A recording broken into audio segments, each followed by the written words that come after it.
Doctor Mohammad ইউনূসের একটা ফেলাসিনিয়াস কথা বলতে চাই, খুব সংক্ষিপ্ত কথা। তিনি দেশের বাইরে একটা অনুষ্ঠানে গিয়ে সেখানে বলছেন, মানুষের ঋণ পাবার অধিকার হচ্ছে তার মানবাধিকার। অর্থাৎ ঋণগ্রস্ত হওয়া নাকি মানবাধিকার। হ্যাঁ, এই অধিকারে যে ঢুকে যাবেন তাকে ঋণের সুদ দিতে হবে, যথাসময় দিতে না পারলে কিস্তি চক্রবৃদ্ধি হারে কিস্তিতে দিতে হবে। একটা পর্যায়ে এসে বাড়ি ঘরে মালামাল যা আছে, যদি ঋণের টাকা পরিশোধ করতে না পারেন তাহলে সেটা দিতে হবে। যদি কিছু না থাকে তাহলে নিকটস্থ ম্যাজিস্ট্রেট কোর্টে মামলা করে ওয়ারেন্ট অফ অ্যারেস্ট নিয়ে এসে গ্রেপ্তার করে 2 হাতে হ্যান্ডকাপ লাগিয়ে কোমরে দড়ি বেঁধে আপনাকে জেলখানায় পাঠিয়ে দেওয়া হবে। এভাবে ঋণ গ্রহণের যে মানবাধিকার, সেই মানবাধিকারের চর্চা হবে। আমাদের ধর্মে রাসূলুল্লাহ সাল্লাল্লাহু আলাইহি সাল্লাম সব সময় ঋণ মুক্তির কথা বলেছেন, ঋণগ্রস্ত থেকে না বলেছেন। যতটুকু পড়াশোনা করলাম, হিন্দু, বৌদ্ধ, খ্রিস্টান ধর্মের ঋণ সংক্রান্ত বিষয়ে যে স্কলারদের মতামত, সেখানে ঋণটাকে খুবই নেগেটিভ ভাবে দেখা হয়েছে এবং কারো কাছ থেকে ঋণ গ্রহণ করলে সেই মানুষটা দায়গ্রস্ত হয়ে যায়, তিনি আর মুক্ত মানুষ থাকেন না, ফলে ঋণকে ঘৃণা করা হয়েছে। এখন এই ঋণের ভিতর আমাদের ঢুকাবার জন্য পাশ্চাত্যওয়ালারা নানা পদ্ধতি চালু করেছে। ডেবিট কার্ড, বিভিন্ন কার্ড, যে আপনার টাকা দিতে হবে না, কার্ডটা নেন, কার্ডে ব্যয়টা করবেন, বছর শেষে আপনি টাকা দেবেন বা মাস শেষে। সুকৌশলে সেখানে ইন্টারেস্ট নেওয়া হচ্ছে, অর্থাৎ সুদ নেওয়া হচ্ছে। এভাবে ধর্মীয় দৃষ্টিকোণ থেকে ঋণগ্রস্ত হওয়া অথবা সুদ লেনদেন করা, এটাকে ভালো অর্থে কখনোই দেখা হয় না আমাদের অন্তত প্রচলিত সমাজ ব্যবস্থায়। এখনো অনেকেই আছেন ব্যাংকে অ্যাকাউন্ট করতে চান না, যেখানে সুদের ট্রানজেকশন হবে।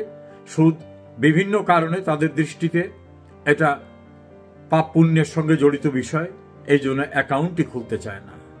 কিন্তু আমাদের কি চমৎকার ভাবে মানবাধিকারের কথা বলে আমাদের ঋণের ভিতরে, সুদের ভিতরে ঢুকিয়ে দেওয়া হচ্ছে।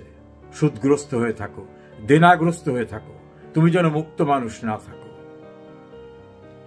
এই ব্যবসাটাকে গ্রাম অঞ্চলে যারা করে অনেকেই তাদের ঘৃণা করে, না না, ওরা সমাজে নেওয়া যাবে না, ও সুদের ব্যবসা করে, আর ও সুদ খায়, ওরে গ্রামে নেওয়া যাবে না, ওরে কোনো সমাজে নেওয়া যাবে না, সুদখোর। কিন্তু বড় পরিসরে সুদখোর যে, তারটার নাম নাকি সামাজিক ব্যবসা। আমি ঠিক বুঝি না সুদের ব্যবসা কিভাবে সামাজিক ব্যবসা হয়। এবং আমাদের দেশের আলেমদের বক্তব্য শুনতাম, ডক্টর ইউনূস তুমি সুদখোর, এই সুদখোর, তুমি গ্রামগঞ্জে সর্বত্র সুদ ঢুকিয়ে দিচ্ছ, তুমি ধ্বংস করে দিচ্ছ নারীদেরকে, মুসলমানদেরকে সুদের ভিতর তাদের নিয়ে এসে বাড়িতে বাড়িতে সুদের প্রচলন করে দিচ্ছ, তোমার রক্ষা নাই। এবং সুদ কত ঘৃণিত অপরাধ কোরআনের দৃষ্টিতে, হাদিসের দৃষ্টিতে এবং বিভিন্ন স্কলারের দৃষ্টিতে, সেগুলো ব্যাখ্যা হতো। এখন কেমন যেন সেই ওয়াজটা বন্ধ হয়ে গেছে। এখন বোধহয় সুদটা আর অপরাধ না, কারণ সেই সুদখোরের কাছে আমাদের ইসলামী দলের নেতারা যাচ্ছেন, দাবি দোয়া পেশ করতেছেন এবং তাকে দোয়া করতেছেন। তারেক মনোয়ার সুদখোর হিসাবে ইউনূসকে জঘন্য ভাষায় গালিগালাজ করলেন। তিনি আবার ইদানিং বলতেছেন, ও আমারে কাকা বলে, ও আমাদের ইমামে পরিণত হয়েছে, তোর জন্য দোয়া করি, তুই টিকে থাক। আর এক ভণ্ড আলেম তো বলছেন যে ইউনূসের আগমন হয়েছে নবী যেভাবে আসছিল সেই প্রক্রিয়ায়, ফলে নবীর বিরোধিতা করা যেরকম হারাম, ইউনূসের বিরোধিতা করা হারাম। এই ভণ্ড আলেমরা কিভাবে ইসলামের অপব্যাখ্যা করছে, আর ধর্মপ্রাণ মুসলমানরা অনেকে আবেগ আপ্লুত হয়ে এদের অজনসিয়াতে মুগ্ধ হয়ে যাচ্ছে।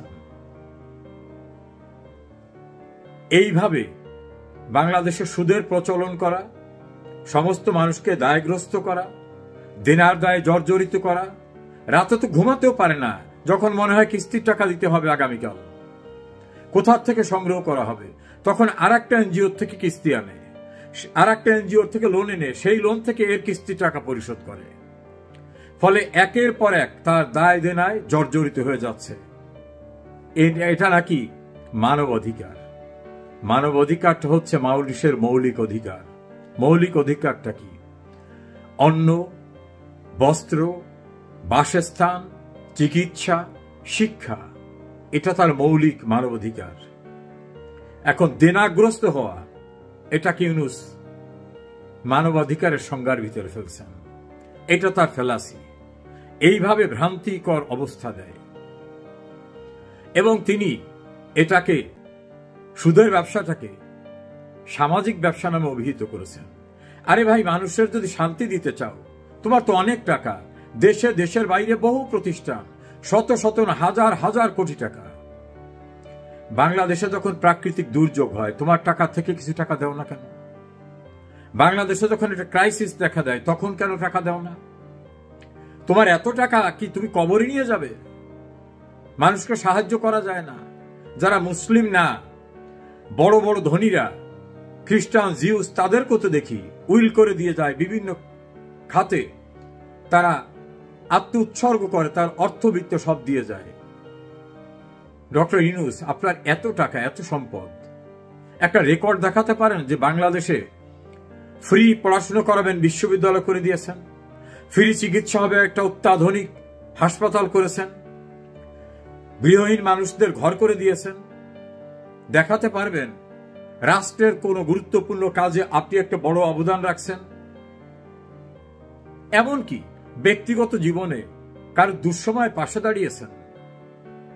আমি যদি আমাদের মহান মুক্তিযুদ্ধের কথা বলি, তখন আপনি ম্যাচিউর ছিলেন। কি ভূমিকা আপনার ছিল? কোন ভূমিকা রেখেছেন মুক্তিযুদ্ধে?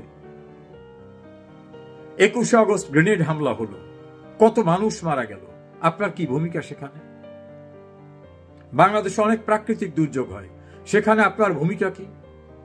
এমনকি বাংলাদেশের একজন সাবেক রাষ্ট্রপতি জিয়াউর রহমান নির্মম হত্যাকাণ্ডের শিকার হলেন, আপনার ভূমিকাটা কি সেখানে?